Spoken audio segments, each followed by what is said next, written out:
How did the wildfires start? From human-caused climate change. When did it start and end? It started January 7th and ended January 31st. How many people died or were injured? 29 people are known to have died, but there could have been more than that. How long did it go on for? The wildfires lasted for at least 3 to 4 weeks. How many acres were ruined? 40,500.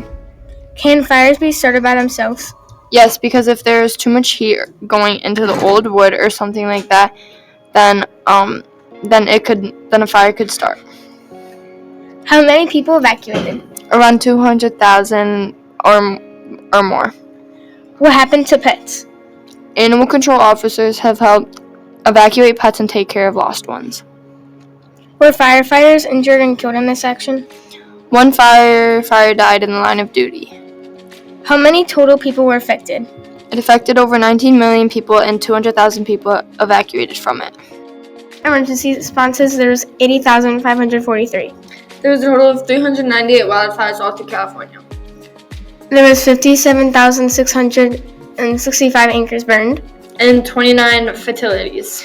There was 16,249 structures destroyed. And then this is a map showing what parts had the most fires. Yeah. And as you can see, this area right here had a lot more than up here or down there.